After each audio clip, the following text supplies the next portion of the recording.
बिस्मिल्लाहिर्रहमानिर्रहीम। अस्सलाम वालेकुम नाज़रीन, मैं हूं अमन मुमताज़ और ये है अलार्म न्यूज़।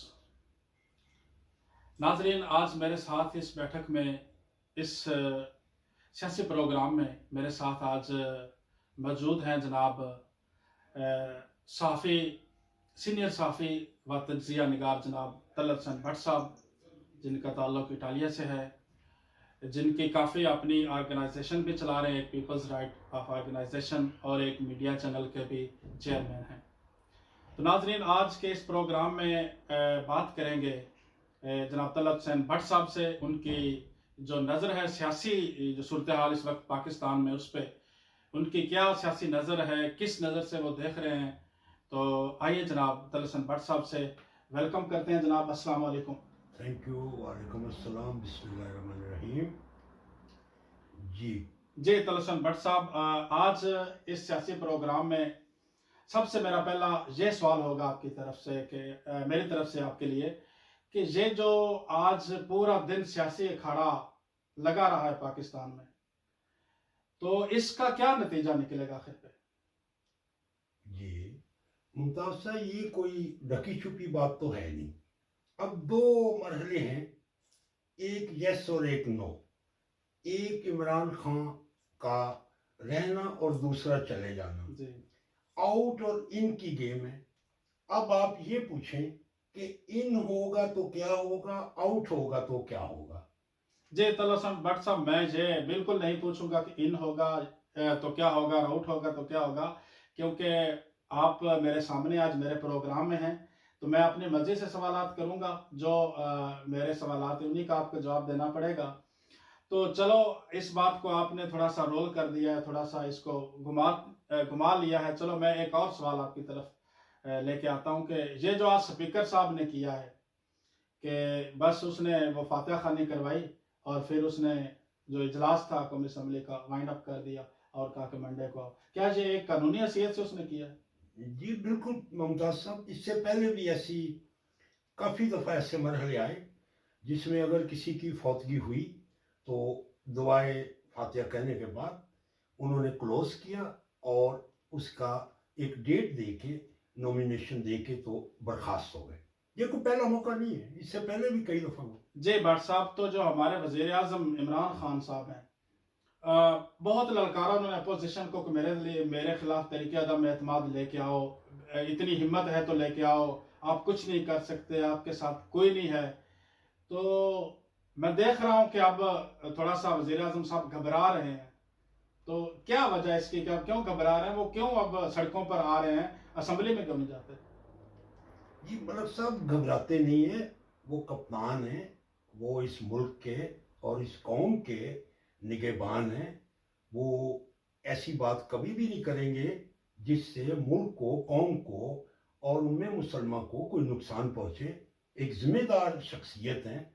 अगर आपके दिल में उनके बारे में कोई बात है तो आप खुल के बोल दें, उसका जवाब भी हाजिर करूंगा सर। नहीं सर, मैं तो ये कह रहा हूं कि उसने जब ललकारा था अपोजिशन को कि आओ मेरे खिलाफ तय अदम एतमाद लेके आओ असेंबली में, तो अब फैसला असेंबली में होने दे। तो सड़कों पे फिर क्यों, अब कभी उस शहर में, कभी किसी सिटी में जलसा है, कभी किसी में, तो कह रहा है कि मैं इस्तीफा नहीं दूंगा, मुझे निकाल दो।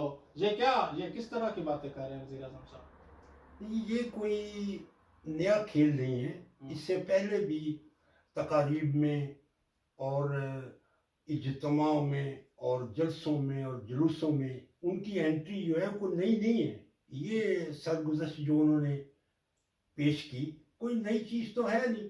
आप इसको हैरान कुन नज़रों से देखें तो ये एक नई चीज़ है। नहीं, हैरान को नजरों से मैं नहीं देख रहा भट्ट साहब, मैं ये कह रहा हूं कि जब उसने खुद ललकारा कि आओ असेंबली में, तो अब असेंबली में होने दे। फिर क्यों अब वो डिले कर रहे हैं, सुप्रीम कोर्ट में जा रहे हैं। वो अपने जो खुद उसी के जो मेंबर थे उनको ताहयात नहल करने के लिए उन्होंने एक रेफरेंस सदर साहब ने दायर कर दिया है कि उस आर्टिकल की वजाहत कर दें। तो ये सारा माजरा क्या, जब उसको पता चल गया है कि उसकी पार्टी उसके साथ नहीं, तो उसको तो इखलाकी तौर पर मुस्ताफी हो देना चाहिए। जी अगर आप उसका इस्तीफा लेना चाह रहे हैं या उसको बिल्कुल वाश करना चाह रहे हैं तो कोई ऐसा तरीका अपनाएं जिससे पूरी दुनिया को महसूस हो कि वो एक कानूनी तरीके से हटाया गया है। इस तरह से जिस तरह के आप फोर्स उसको करते हैं कि ज़बरदस्ती उसको बोलते हैं घर चला जाए, ये कोई ऐसा मजाक तो नहीं है कि जो उसको समझना है। ये एक बालिग सियासतदान है और मास्टर ऑफ पॉलिटिकल साइंस है। ये कोई आम पर्सनैलिटी तो नहीं है जो कि आप उसको इस तरह इजी ले लें। तो मेरे ख्याल में जब वक्त आएगा वो घर भी चला जाएगा, इस्तीफा भी देना चाहे तो देगा। बहरहाल वक्त की जरूरत है। नहीं सर, वो एक लीगली प्रोसेस है जो अपोजिशन ने उसके खिलाफ दायर की है, रेफरेंस दायर किया है उसके वो तरीके अदम एतमाद का। ये एक कानूनी और आईनी हक है उनका। जी आप बजा फरमा रहे हैं मलक साहब। जो 63 का ए का जो उस पे अप्लाई है वो ही करेगा। इसके अलावा कोई भी ऐसी शिक जो वो घर से नहीं लेके आएगा। ये एक उसका कानूनी हक है। और मेंबरान असम्बली जो हैं उनको इकट्ठा रखने के लिए जो लीडर ऑफ द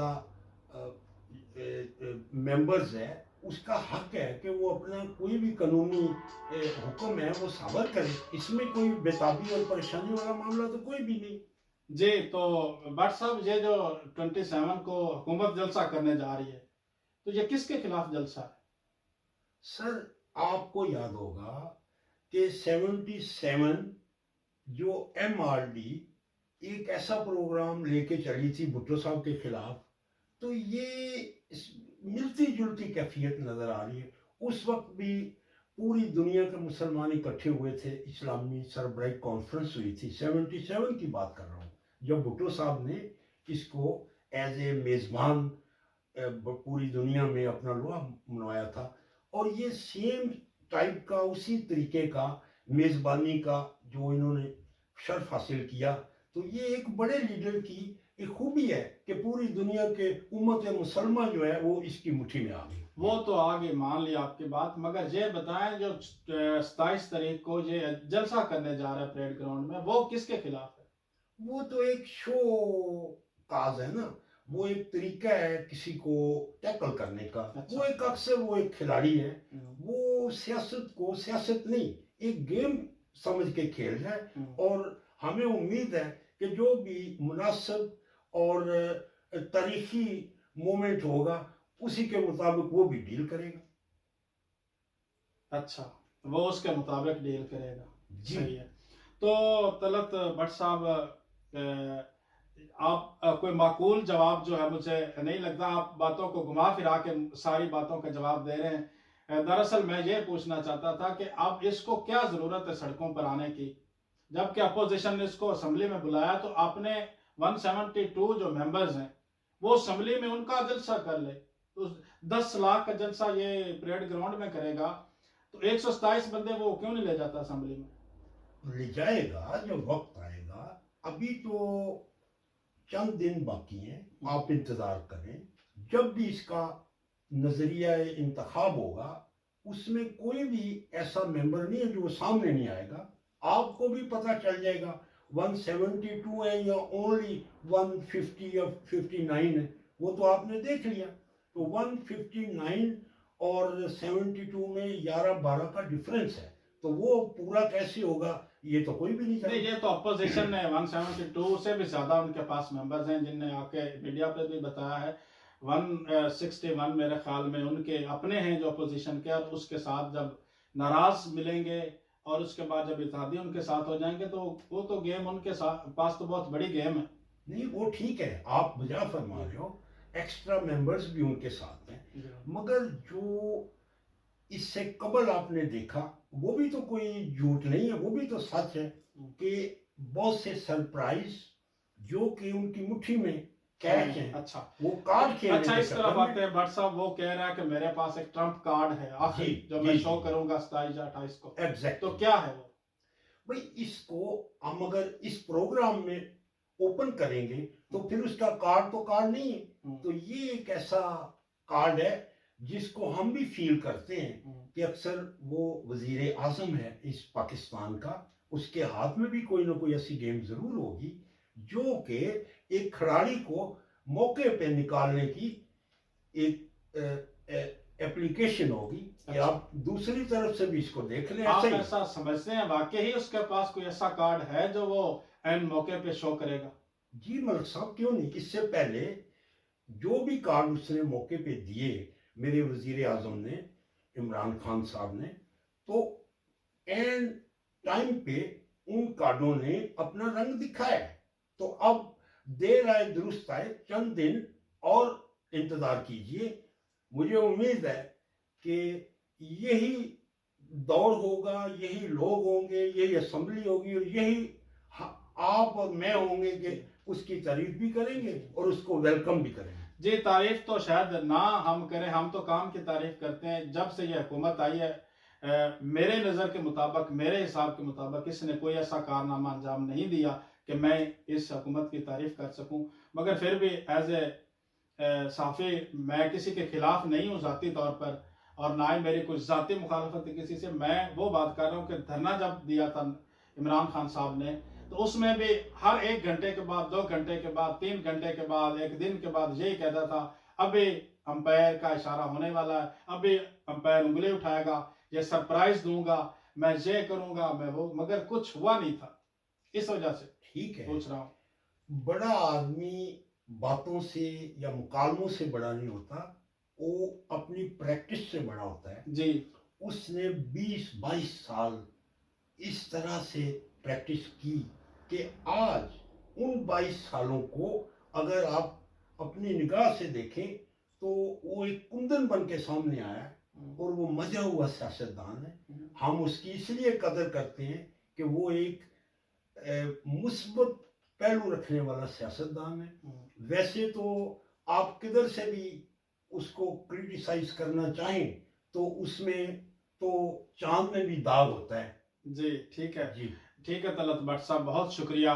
प्रोग्राम का वक्त भी बहुत कम है मेरे पास, तो आखिरी सवाल, एक आखिरी इस मरहल की तरफ जाते हैं और एक आखिरी सवाल आपसे बस यही पूछना चाहता हूँ, क्या आपकी नज़र में हुकूमत और एस्टेब्लिशमेंट में दरार पड़ गई है या नहीं?